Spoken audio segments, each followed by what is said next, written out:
In this episode of our Baja adventure, we're going to visit both the old and the new Coco's Corner, show you a secret overnight camp spot, and find out from Coco himself who wears these giant panties.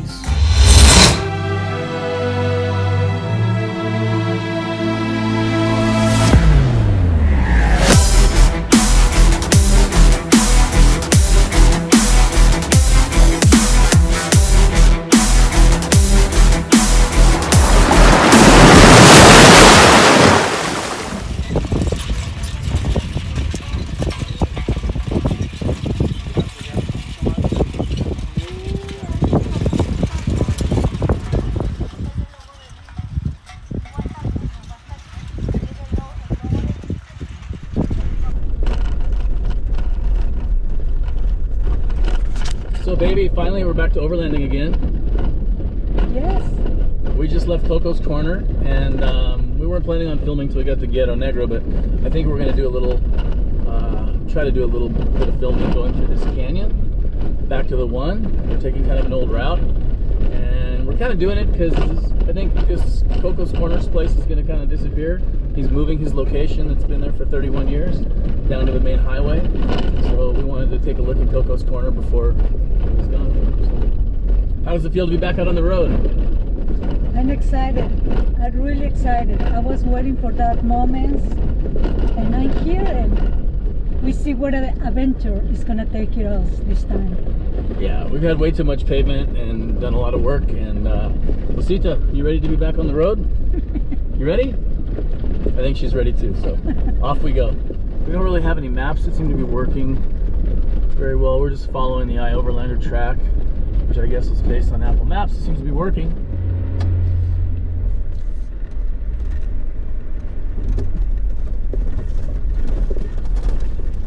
All right. You got it. I think we went the right way. So we took the fork in the road heading down into the canyon as per instructions of Senor Coco, and we're heading for a campground that we see on Overlander that's halfway. It's about 10 kilometers from the turnoff that goes from the beach or to through this canyon that we're going through. We'll put the name of the canyon in the video. And the place we're looking for to camp is called, he said, is called Piedra Blanca, which means White rock. So we're looking for a big The white rock. White rock. And suppose there's a water source on top of it, or around it, and I guess you climb up to it and you have a little bit of a flat area to camp. So we'll see what we get when we get there. Oh!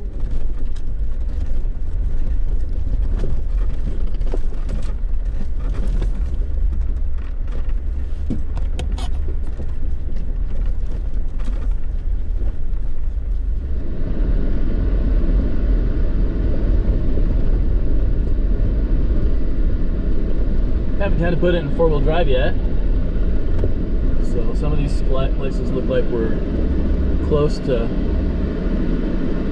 four-wheel drive, but not yet.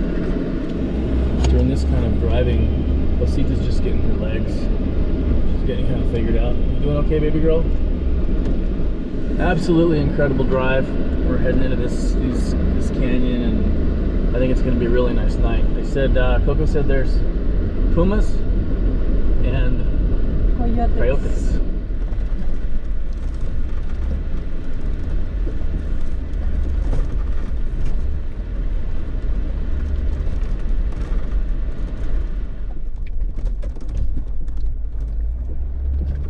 So we are heading up to the White Rock.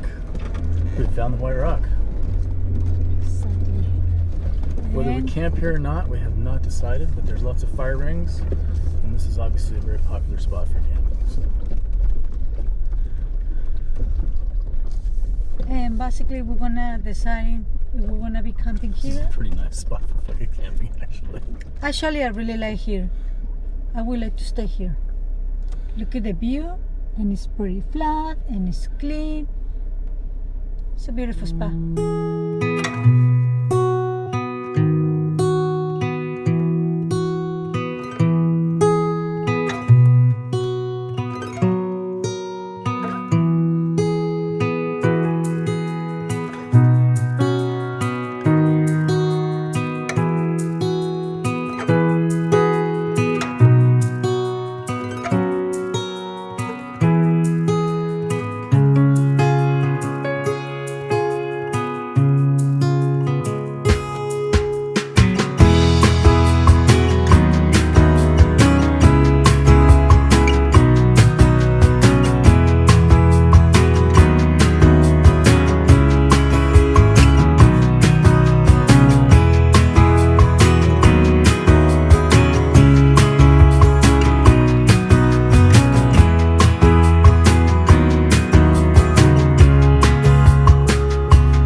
just left our campground, the white rock.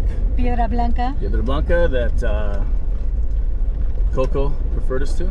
Yes. And it was windy last night though. That was the only thing. We may have had better luck in the canyon that we're heading into now. And as we head into the canyon, we read a few information posts from people who had passed here, but nobody in there has passed here in a couple of years. So we don't really know what to expect. We know Coco said it hasn't rained in a year and a half. And there are tracks through here, so I don't think it's going to be a significant problem getting through here, but there's supposed to be some deep sand. Are you worried? No, I don't think I worry this time. I think we're going to be okay. And this is what it's about, it to discover and have a good adventure. So let's head into the canyon and see what we find. Yeah.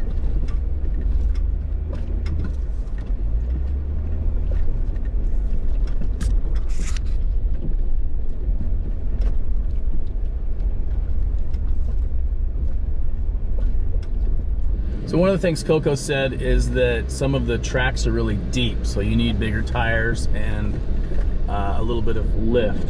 What I find though is in those situations, and maybe it gets worse up ahead, but if you get in those situations, to me, I just choose to ride on top of the ridges.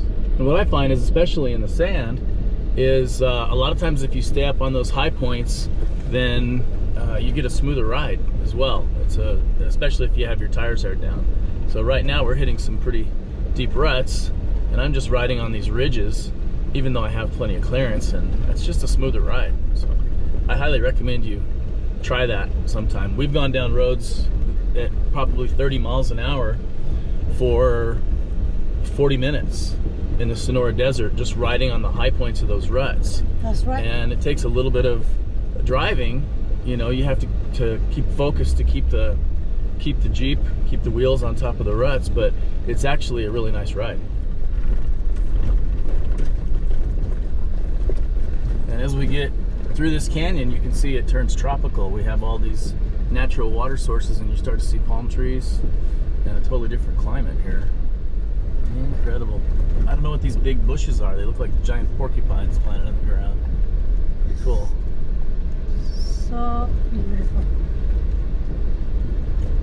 What a nice choice to drive through this canyon instead of on the 5. Basically, this canyon skips the end of the 5 highway and connects you back to the 1. Not a time saver by any means, but a worthwhile detour.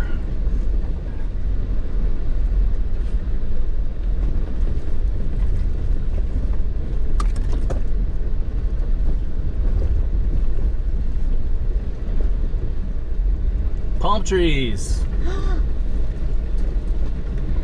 And they look really green and healthy for not had water for 1.5 years. Well, there's water here. Crazy. There's just no rain.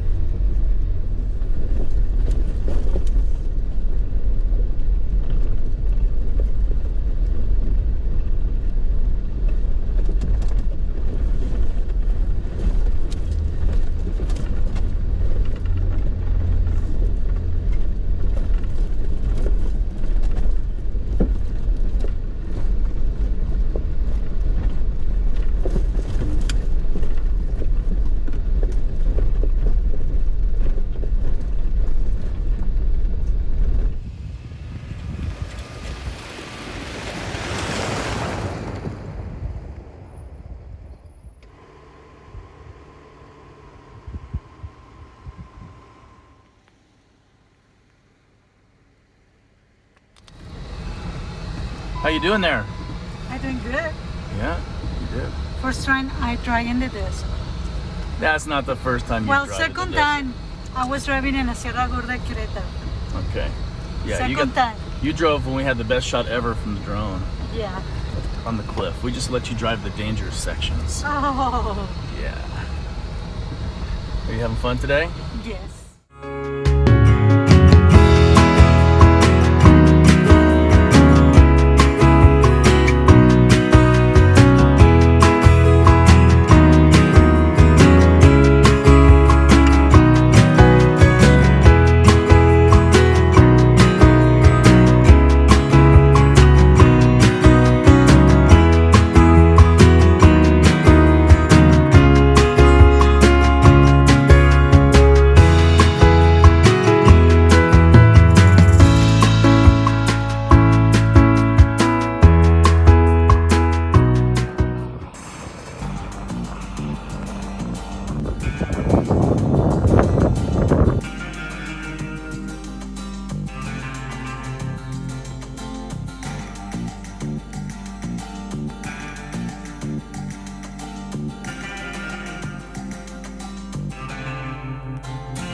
Coco is a really nice retired cop who's lived alone on a dusty piece of Baja for decades. Eventually, his corner became a famous Baja 1000 checkpoint and a popular place for overlanders to get a cold beverage or even camp for the night. Coco knows the area well and will even draw you a map if you need one. Whose underwear is this, Coco? My sister. Your sister? Yeah, Ursa Corral. Oh my gosh. For years, the old road, with all of the southbound traffic, passed Coco's place, but with the new Highway 5 opening from San Felipe to Highway 1, Coco's moved to this new location thanks to a land grant. After saying our goodbyes to Coco, we stopped 20 minutes up the road at Rancho Grande Market, where you can get just enough internet to get some messages out for about $1. We met a nice Jeep club from Mexicali and had our last night of camping after 3 months of incredible Baja beaches. Then it was time to say goodbye to Baja. In the morning, we caught our last amazing Baja sunrise, and then we headed north for our next adventure.